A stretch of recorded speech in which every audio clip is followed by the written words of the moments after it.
This is with zero cardio, by the way. This is with zero cardio, by the way. This is with zero cardio, by the way. This is with zero cardio, by the way.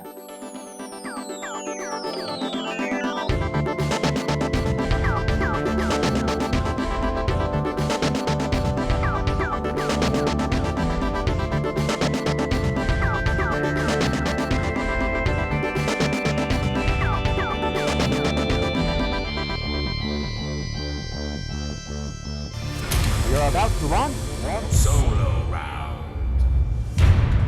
Truth, not trends. Truth, not trends. TNC Strength in the house. What's going on, everybody? How are we all doing today? That's right. We're doing awesome. I'm here. I'm awesome. He's awesome. He's awesome. We're all awesome. People listening, you're the most awesome. What's going on, people? This is the podcast where we help you maximize your strength as safely and efficiently as possible. My name is Jesse Schmidt. I've been a strength coach for 2,692 days. My name is Liam Bauer, and I have been a strength coach for 36 years and counting. And today we're doing a solo round, and we're talking about the summer shred. That's right. We're going to teach you everything you need to know about how to get that six-pack in record time. That's right. So that's the process. TNT is doing it in 10 weeks over here. Our 4 coaches have a goal of getting 2 or under 10% body fat in a 10-week span. We are currently 9 days away from our photo shoot. That's right. Scheduled photo shoot. Pressure's on. Lots of pressure. Eat your heart out, Instagram.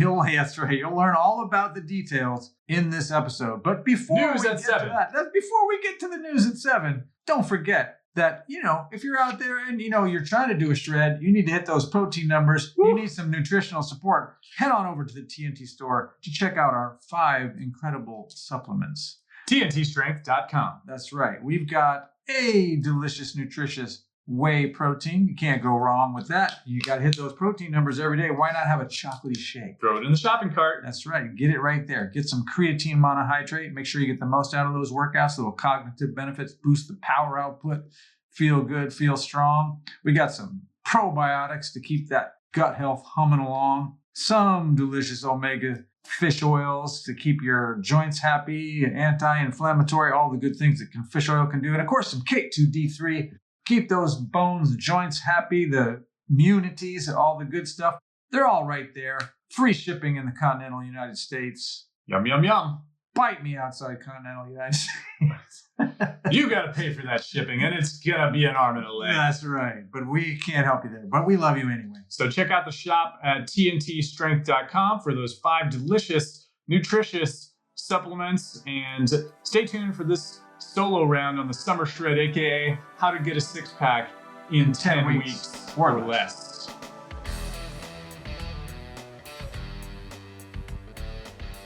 What's going on, folks? What's up? We are here live. Yes, that's right. You're back. We're back. TNT Strength Studio, Oakland, California. It's summertime. Summertime. Time to get shredded. Suns are out, guns are out, sky's out, thighs are out. Time to put my Speedo on. Wait a minute. No, this isn't Europe. It's time to get waxed and lubed up with coconut oil. That's right. We're going out. When I lived overseas, I would see these people from Japan on vacation, and they would slather their bodies in baby oil and get burnt to a crisp. Ouch. And then walk around so sunburned and seemed like it was just part of vacation. They were sort of happy about it.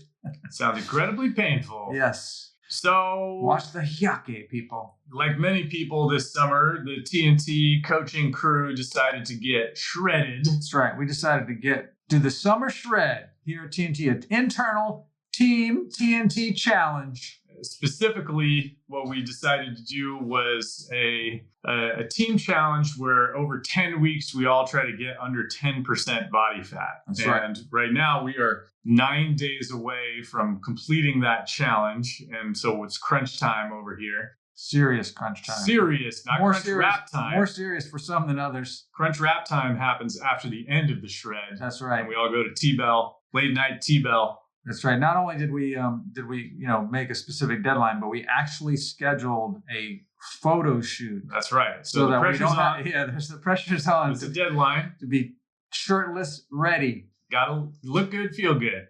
So you don't have to do all that, but we wanted to have that backstop, so we have some incentive to really be disciplined in our process. And we want to share with you a little bit about our journey, and maybe you can take little bits with you, or you could use it as a template and come along for the ride next time you're trying to get lean and mean. And or even reach out to us if you need more specific help with these kind of things. That's we right. love to help people with their goals and their aesthetic goals, athletic goals. That's right.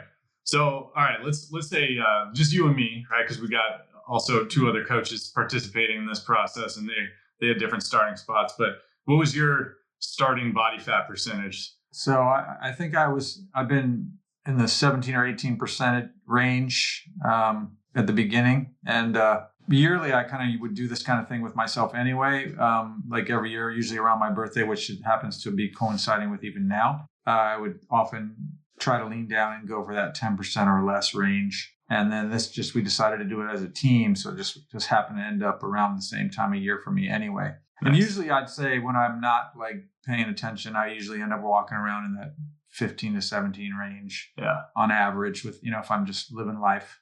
I like to be a little leaner. I actually was on the higher side for me. I like to operate in like the 12 to 15 range, but I was at about like 14.9% according to the InBody scanner. Mm-hmm. And that was, now 10 weeks ago or 11 weeks ago, something like that. So we were, both sitting up a little higher than we want to be. So that means I basically needed to lose 5% body fat, and Liam needed to lose 7 or 8% body fat to reach that goal. And there's always a little bit of fluctuation with these things because, when you're using a bioelectrical impedance scanner like an InBody, or there are other ways to track your body fat percentage like a bod pod or a DEXA scanner. Yeah. Or even calipers, whatever. Over the course of a day, I've gotten different readings. Like I might do a morning scan, a middle of the day scan, and an evening scan. And I could have like a 2% swing in my body fat percentage over the course of a day. So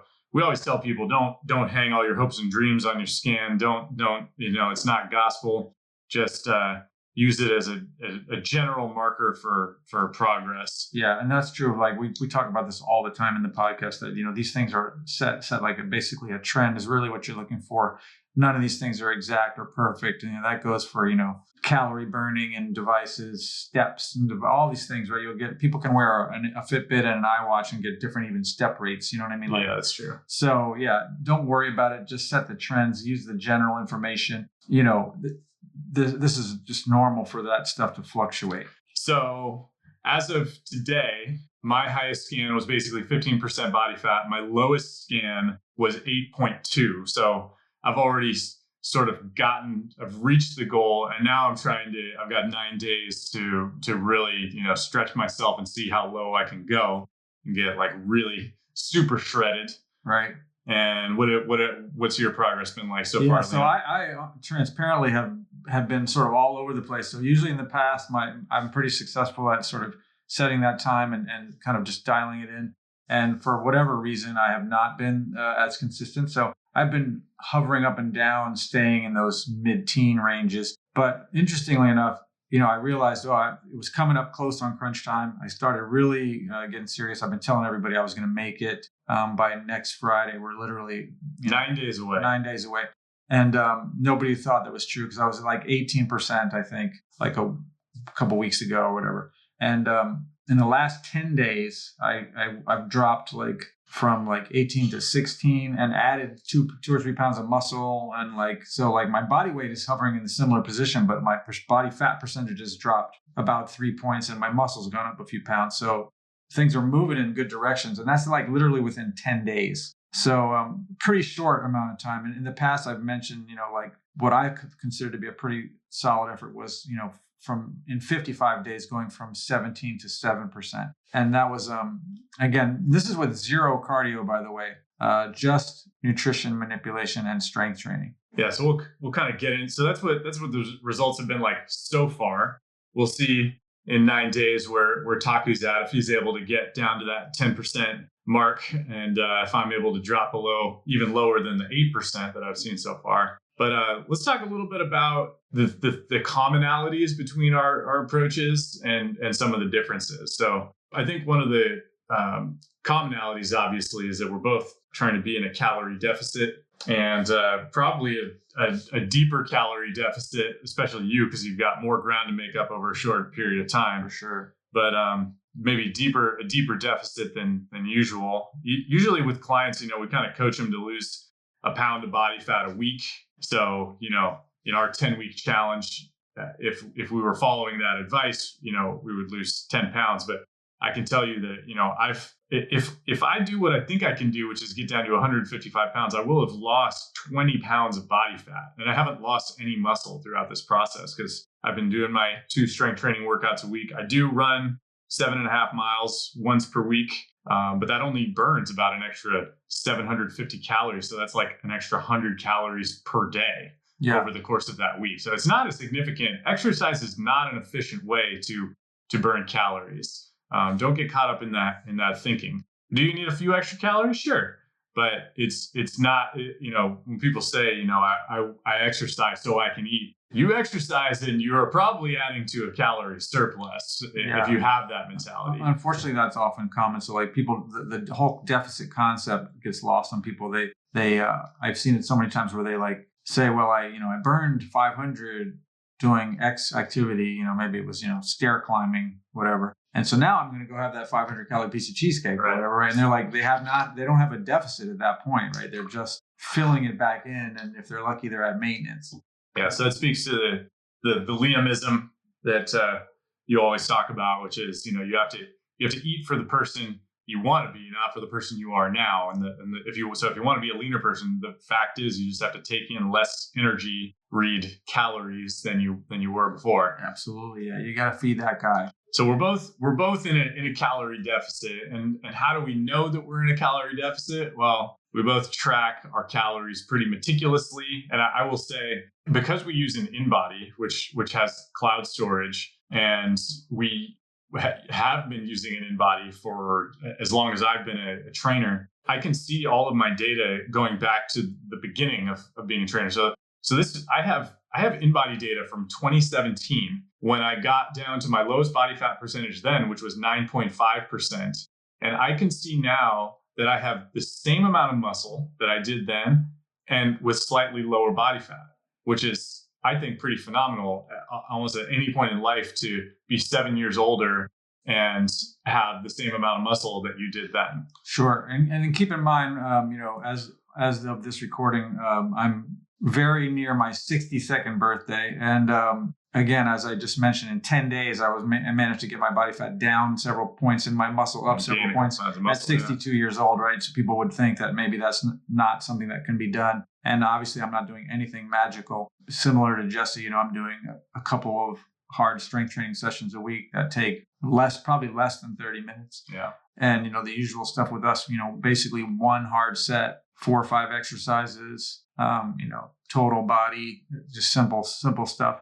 And unlike Jesse, I have not been doing any conditioning stuff. So again, I'm not running. I have a relatively active lifestyle, but I also don't go out and purposely attempt to make sure I get my 10,000 steps in every day, all that kind of stuff. I move through the world. So you're almost, purely relying on managing energy intake. Correct. Calories. So for me, traditionally, because I'm not. That's a difference between us. I mean, I am trying to be very consistent, reaching 10,000 steps a day. Like that's a specific goal, and we'll talk about our different calorie targets. But sure. I'm definitely getting more activity than you are on a daily basis. Absolutely. It's not crazy. I'm not running 10 miles, right. but I'm walking 10,000 steps, which is 4 or 5 miles probably. Yeah, I think the most steps I've walked in the recent weeks is maybe like in the 8,000 or 9,000 range, and I probably average less than that most days. So, and again, in the past, in that one I described where I dropped my body fat from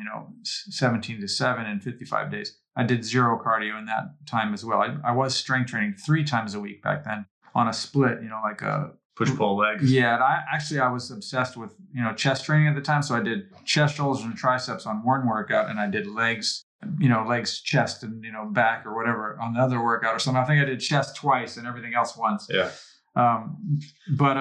Anyway, currently, if we want to get into the calorie thing, traditionally, I would say around 60. I like to be about 160 pounds usually. I was slightly above that. So traditionally, if I want to get to 160, I target 1,600 calories a day. We often just say add a 0 to the target weight, and I found that is pretty effective for me. If I have my protein needs met, I stick around that 1,600 calorie range. I can ease my way down to that 160 just under range pretty efficiently. So what I found again is because I wasn't dialing the calories down as much. I was making good choices, hitting my protein numbers, but not controlling the calories as effectively as I could. That now I'm on a much more extreme. So I've been cutting my calories down as low as 1,200 or 1,300 calories. So you have because your calories were higher. Yeah. Now you have a shorter amount of time, so Correct. you have to dial the calorie deficit even lower. Correct. So like today, just as an example, today I'm planning on only taking in 600 calories for the day. Yeah. So TAKU is going to be hungry over the next 9 days. Yeah. Tomorrow I'm going to only be doing 1,250. But along with those seemingly very low sounding numbers, I easily hit my protein numbers every day. Yeah. So yeah, and again, as Jesse said, so and let's reflect on. We give 2 boilerplate recommendations for protein and calories, right? So what you do, these are the 2 simple guidelines. You pick the weight you want to weigh and eat that many grams of protein every day. It even rhymes. Yeah. So Liam wants to weigh 160 pounds. He eats 160 grams of protein or more every day. Correct. And that's the fuel that'll help our body maintain muscle. And that's how I've lost now over 15 pounds and gotten under 10% body fat with literally, I actually gained a slight amount of muscle while in that calorie deficit the entire time. I was strength training twice per week. So that's the first guideline. And then the second guideline is you pick the weight you want to weigh, add a 0 to it. So if Liam wants to weigh 160, he adds a 0, you get 1,600, and he tries to eat that many calories or less every single day. Correct. So now, keeping in mind that I have a very extreme caloric deficit that I'm driving for because I've got 9 days to try to shave off this last bit. I'm targeting, for example, tomorrow, I already have my day planned out. So I'm only going to get 1,250 calories, but I'm going to, out of that 1,250, I'm getting 168 grams of protein. Nice. So I'm getting 43 grams of fat and only 15 grams of carbs. That's how you do it. So I already know what I'm going to eat. It's planned out, and I can just hit it easily tomorrow. Today, as I said, I'm only targeting 600, just over 600 calories. Now I won't hit my 160 grams of protein today, but I'm not worried about it because in the long scheme daily, I'm almost hitting it every day. I'm usually a little bit over.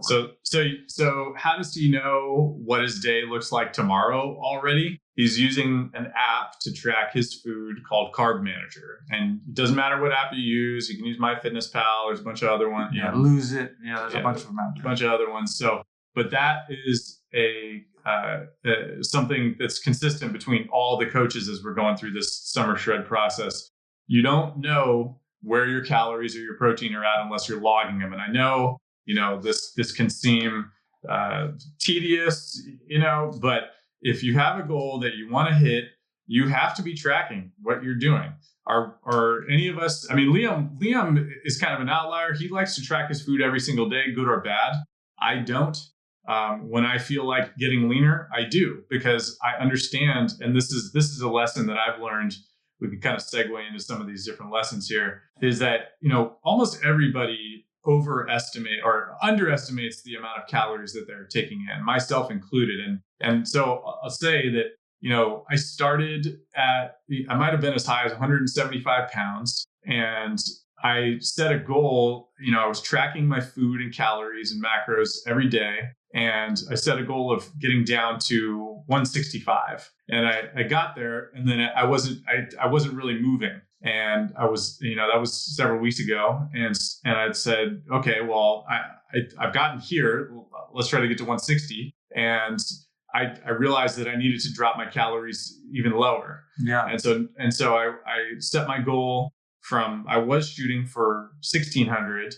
I set my goal to 1,500. And so now I only get 50, and I'm still getting my 100, I still get like 170 grams of protein basically every single day. Yeah. But my calories don't go above 1,500 now. So, and the reason, here's the thing about tracking food is it's not a perfect thing, right? Like you have to estimate. I mean, you can get granular and literally like weigh out every single piece of food on a little food scale. I'm not doing that though.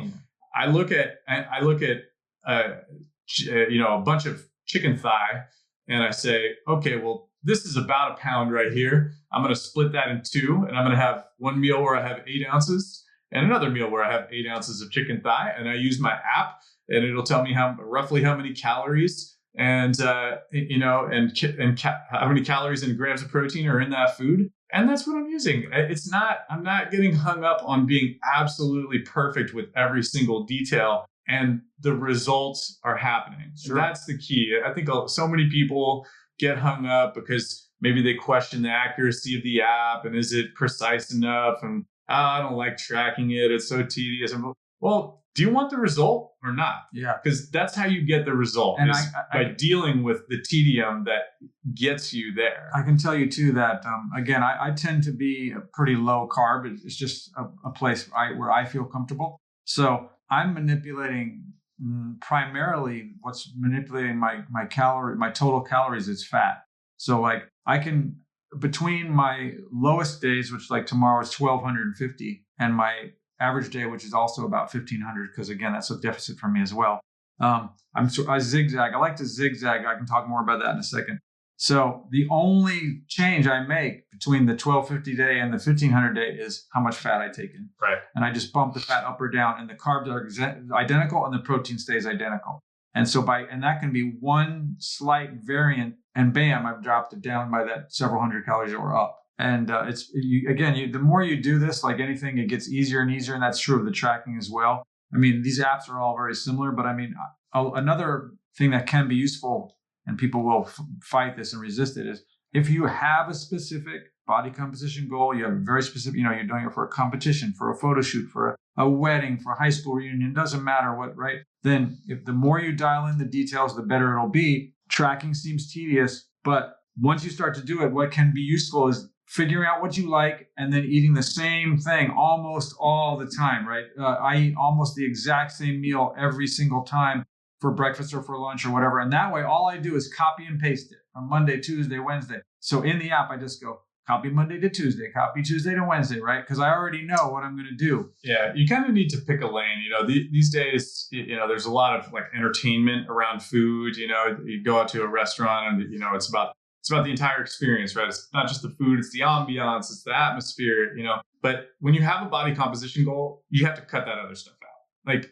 your goal is to get to whatever weight or whatever body fat percentage or whatever level of muscle you want to get. And you can't have your cake and eat it too.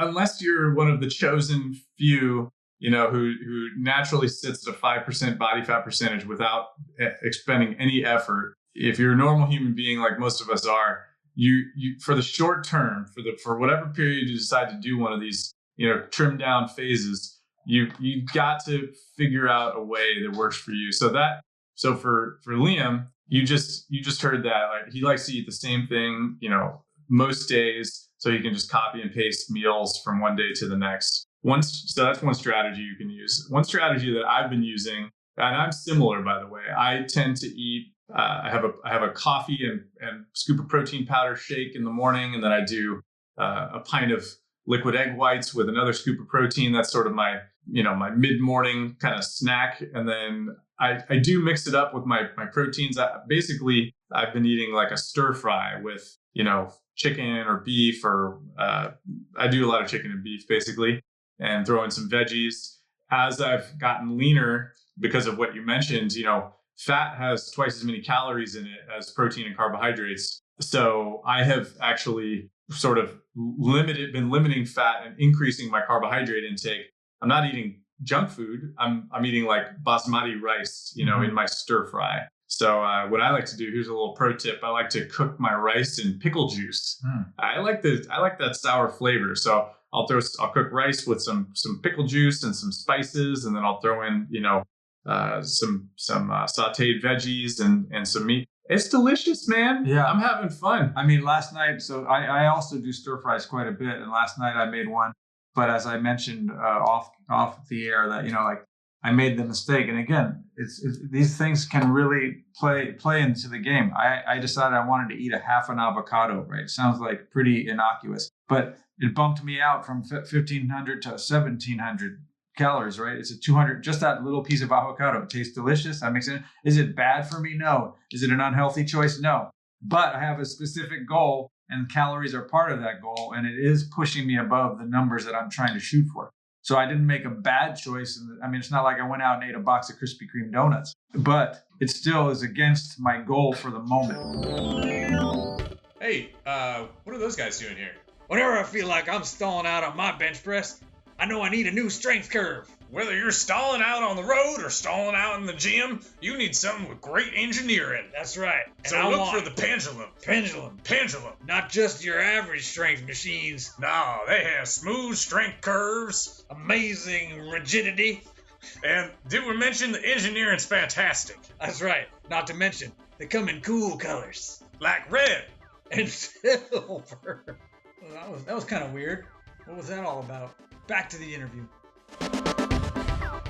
So there's a couple strategies. I'm curious, how many, and let's, before we even get into this, I want to throw this out there, that there is no one size fits all eating strategy for all people. Okay. So whether, a lot of people are very dogmatic about their nutrition, you got the vegan camp and the carnivore camp and everywhere in between, and you got the 1 meal a day and the 10 meals a day and all that different stuff. And ultimately our approach is that it doesn't matter what the path is that leads you to that calorie deficit. As long as you're truly tracking it and getting to that calorie deficit, you will lose body fat. And if you're strength training and eating a sufficient amount of protein, 1 gram per pound of body weight, then you should maintain or mostly maintain your muscle. So with that caveat, I'm just curious about your personal approach. How many meals a day do you eat? Right now, I mean, and again, it's varied broadly over my career because the pendulum has swung, and I've gotten caught up in the silliness of different times. You got to eat every 3 hours, or you got to eat 7 times a day. I just mean right now. Yeah, so right now, I'm actually eating 3 meals a day. Okay, that's it. No snacks. No snacks. Just breakfast, lunch, dinner. That's it. How many hours do you go between meals? 4 hours. It's like clockwork? Or? Yeah, pretty much. I mean, I usually have, whatever my first meal of the day. So the habit I've gotten into is whatever time I wake up, I have some water in the morning and stuff. And I take some, supplements that are not important, that don't have calories, alpha lipoic acid, some things I like to take. I have that in the morning early with water. And then whatever time I woke up, I wait 4 hours before I have my first meal. So if I woke up at 4, my first meal is at 8 a.m. and so on. Once I have that first meal, then I try to eat every 4 hours after that. So only 2 more times. Got it. So it'll be at noon if it was at 8, and then at 4, and then I'm done for the day. And that's working for you. Yeah. And then again, I've also used very effectively for many, many years what I mentioned briefly earlier, which is the zigzag concept. Rather than just find a number and just take it down, which can be more challenging for people. Remember, as you lose weight, counterintuitively, your metabolism slows down. And that's true for all of us. That's because body fat and muscle increase your resting metabolic rate. Yeah, everything does. Like basically, your body has to feed your fat tissue and muscle. Yeah, so we are actually... That's an interesting experience. We can talk about that too. So for me, the reason why I like the zigzag approach is that, number one, what I do for that is I determine what my maintenance calories are. So maintenance means you're not losing weight, you're not gaining weight, right? So I determine what my maintenance calories are, and let's just say it's 2,000 calories a day. And the deficit that I like to create is 30%, or 70% of my maintenance level. So what I would do is literally zigzag, and this is what I would determine 2 templates, a maintenance template and a 70% template, what that looks like for the day of food. And then I literally flip a coin in the morning, and heads is maintenance, tails is 70%. And you get this random up and down, but it drives the calories down over time because you're getting these 30% deficit days randomly. So your body doesn't lock into this like, oh shit, I'm at lower calories. And it also is like not mentally as tough because you're not just going down and trying to stay at this much lower level than normal. So for me, I just find it super effective. It still ultimately creates the deficit that I'm after, but for me, it's been more comfortable and easy. But again, you have to do a little bit of groundwork, knowing what your maintenance is, having those templates, being able to easily look between the two. But that's what I did when I did the 17 to 7 in 55 days. And that's what I've used over years. So right now I'm doing it again, but I'm creating a double whammy because I'm at a deficit on my higher days and an even bigger deficit on my lower days. Woo. So in general, we wouldn't really recommend this aggressive of a calorie deficit to clients. It's purely because we have a hard deadline. Correct. Where TAKU's got to be lathered up in baby oil, shirtless, Hasselhoffian. Yeah. And so that's a strategy there that, zigzag. I take and it sounds like you basically don't eat for several hours when you wake up. Yeah. I'm different. That's just something I've adopted recently. I used to eat immediately, like within 5 minutes of waking, I eat. Yeah. And I did that for years, and I still have been able to lose weight, gain weight, all that. Yeah. So don't get caught up in the whole, timing. Oh, I got to eat within 30 minutes of waking up, or I can't eat until noon. Or don't worry about any of that. It's about the total energy intake. Yeah, over the course of a day, and what works for you. week, and month. For me, I'm a little different. I have found that the strategy. So I know a couple things about myself, right? Number one is I don't like to go to sleep hungry. I can be hungry during the day. So I could wake up and not eat until noon. I can get by. It's not comfortable, but I can get by. But when I am laying in bed and my stomach's rumbling, I'm just really uncomfortable. And I have even in the past woken up in the middle of the night to eat a snack and gone back. I'm like a baby, and gone back to sleep. So what's really working for me right now is to eat more smaller meals throughout the day. So right now, I do my coffee protein shake when I wake up. So, probably within 30 minutes of waking up. And then later in the morning, so that would be, I don't know, let's say that's like 6 or 7 a.m. And then later in the morning around maybe 10 or 11. So let's say I go I don't know. I find beyond 4 hours, I start to get a little bit more uncomfortable. So I'm trying to eat more every 3 hours, let's say. Okay. So I'll do my egg white protein shake later in the morning, say 10 or 11. And then I'm going to eat, a stir fry type of deal in the afternoon, say maybe 1 or 2. And I'm going to eat I'll try to eat, now that I'm down to 1,500 calories, it's a little tougher because I have less breathing room, right? I've got to get, a lot of protein and nutrients in and less calories, which is challenging. It means kind of like you, right? No snacking, you only eat at set times. There's no little calorie here, little calorie there. Yeah. So because in my normal life, I'll nibble like anyone, right? Yeah. Sit in front of the TV and, have a handful of cashews or whatever. It's not necessarily, again, so I'm not making bad choices. So then I'll cook a big stir fry, or not big, but, I'll cook the stir fry and I'll split it into 2 meals. Sometimes I'll split it into 3. So I can do like a 1 p.m., 4 p.m., 7 p.m. And then I also like to have a little, some fruit or something. I do Costco frozen cherries, and I'll just eat a bowl of cherries, which I might even have to be cutting that out here as we dial into the final days, because I'm just trying to keep the calories very low. But as a kind of hitting that point home that you just mentioned of the, just a little bite here and a little bite there, knocking you out of your deficit. Yeah. A couple of days ago, I got this bag of dried mangoes, and I looked at the serving sizes and I said, okay, six slices is 150 calories. So I'll have 1 serving. 150 calories, right? It doesn't sound like that much over the course of a day. But with all my other stuff, it actually knocked me into, basically 200 calories higher than I wanted to be for that day. So this stuff is, when you have a hard deadline like we do, you really have to be disciplined. It does mean that you're going to be dealing with, a certain degree of hunger on kind of a regular basis, which is another thing I want to talk about. Yeah. I will say, when I weighed 170, 175, and I was hungry, it was, it'd been, 4 hours and it's time for a meal. I felt like that kind of urge to eat, that sort of hormonal drive that was going on, was a lot louder and stronger, which has kind of been an interesting experience for me this time around, because I'm leaner than I've literally ever been in my recorded life.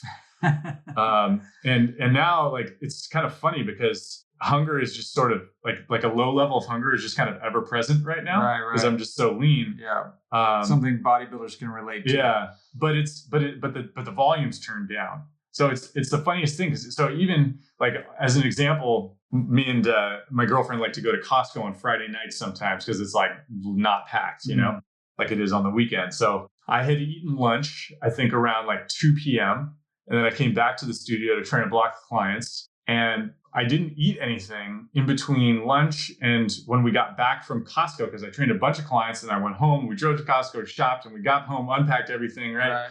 And so it had been like 7 or 8 hours. You know, I ate dinner at like 9 p.m. last Friday night, and I was cool. Like I was fine, you know, like I was definitely happy to eat, but I wasn't like running around, you know, urgently feeling like, oh my God, I'm going to die or anything like that. I do feel like, I don't know, hormonally have my like ghrelin and leptin levels sort of found a better balance. Like to me, that feels like something physiologically has like shifted like more into place now. Like, and I'm actually, it's not that I want to be in this like eternal calorie deficit, but like I am happier now where I am than I was, you know, with twice the body fat percentage. Yeah. I feel like, you know, I mean, there's probably some physiological stuff for sure, but I definitely feel like in my own experience, and I've mentioned this in other podcasts that we've done, that, you know, for me, when I get hungry, you know, it's like this wave that crashes over me, like, you know, and you got to ride that wave, and you know, I feel it coming, and then I'm in the middle of it, and maybe it's uncomfortable, you know, for moments. But I let it wash over me, and then it goes away. And then like, I don't get hungry anymore. And it's almost scary in a sense. Like I find if I've fasted for extended periods, like, cause I've fasted anywhere from, you know, 24 hours to like, you know, 7 days, you know, once that big wave passes, it doesn't come back, and I never get hungry again. And then I feel like, well, I could just not eat, you know, for as long as I want. And now, having, again, similar to what Jesse said, been playing with these caloric deficits more consistently for a while again. Yeah, it's a much quieter sound in the background. Like it does show up, but it's not yelling at me, you know, and I don't have that drive like, oh my God, I got to fill this emptiness. It's almost more like I might eat out of boredom or distraction or whatever, and then realize, oops, but I'm not like, oh my God, I'm starving. I gotta do something about it. Yeah. Yeah. So it's been an interesting experience. Do you have any final thoughts or strategies or any epiphanies you've had this time around? I mean, again, you can't make excuses like age excuses. You know, I'm old and my metabolism is different or whatever. I mean, if you're doing these basic things that we recommend with the targets and, you know, strength training and things like that, it's irrelevant. I mean, we have clients of all ages and abilities, and, you know, I've watched people have success at, you know, at all different levels. Yeah, with certain caveats. I mean, we're not medical doctors, but, you know, we've had Dr. Bill Campbell on talking about, you know, female clients he's worked with who are going through menopause. Sure. There are certain situations in life where hormonally, you know, your body is just not letting it happen. You could be in a calorie deficit.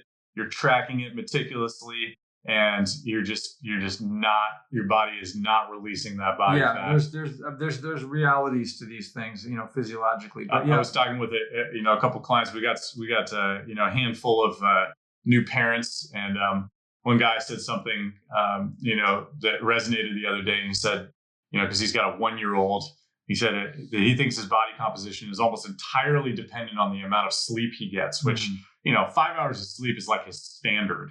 Sure. You know, and it's Mine broken. Too. Yeah.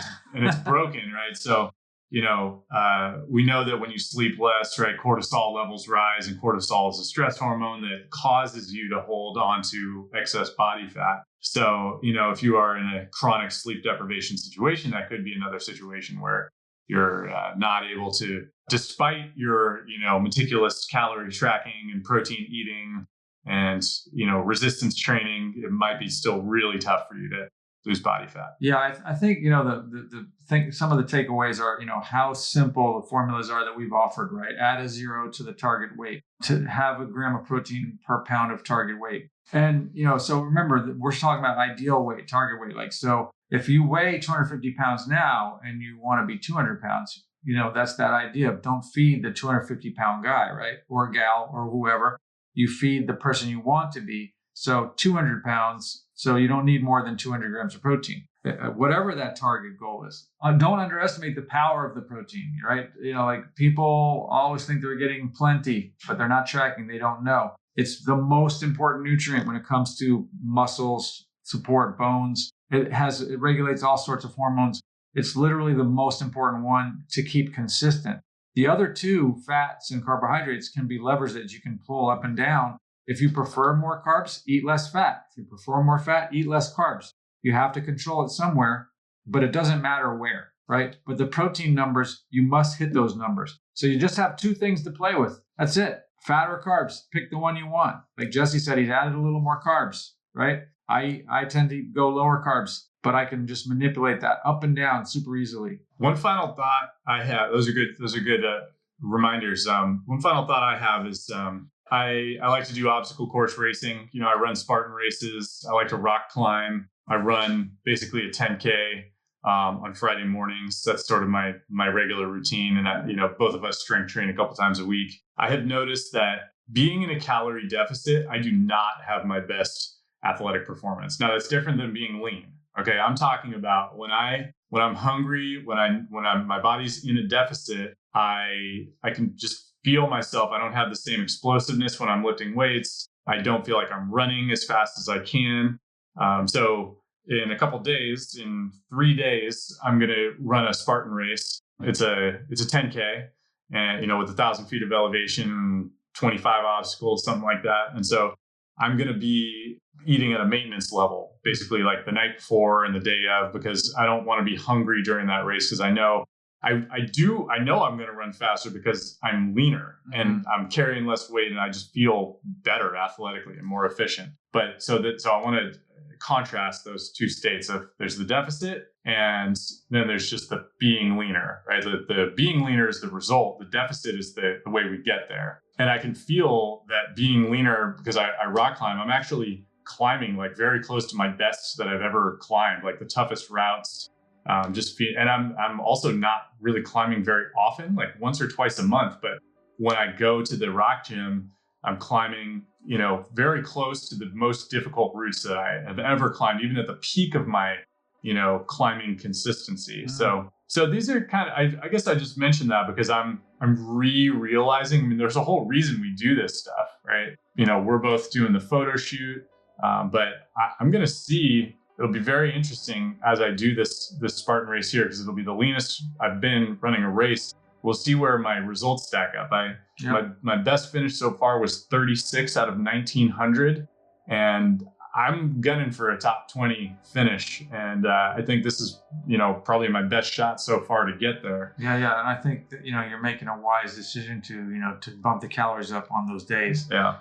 So that you feel, satisfied and not like something that's in the background causing any, performance drops. So I think, and it's certainly not going to mess up your long-term goal. You've already hit the target. Right. It's the short-term target anyway. So yeah. And so there you go. You got a bunch of strategies here. You can take them, use them if you like them, throw them out if you don't. Don't forget. You can always reach out to us. Yep. It's fun. Having a small group of us do this together has been really fun, because we're all, complaining about being hungry and planning our meals for the day after we, finish the photo shoot and the whole shred process. I was at a store yesterday, and I was looking. I literally my eye was caught by a thing of instant mashed potatoes. I was like, that sounds like anything starts to look good. It was like, cheese and mashed potatoes. I was like, that sounds really good. Yeah. And that's not something I would normally even eat. All right, why don't we end on this? Let's what food are you like dreaming about eating right now? I'm not sure, but you guys may or may not have picked up on the legendary Caesar salad. That's something that I like to make, and I often have to make it for others, which is a whole nother story. So I just made a batch this week by request. Yeah.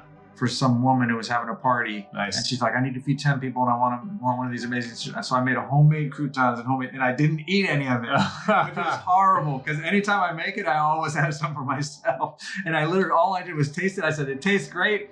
Here you go. And I was like, oh my God, I didn't get to eat my own Caesar salad. This Caesar salad is remarkable. So if you ever have a chance, you need to taste Liam Bauer's Caesar salad. Here's what we're gonna do. Okay, so the couple days after we finish this thing, we're gonna go grill at my place. Okay. Where you're gonna make your Caesar salad. Sounds good. I'm gonna throw some burgers, because here's what I've been dreaming about is bacon jam.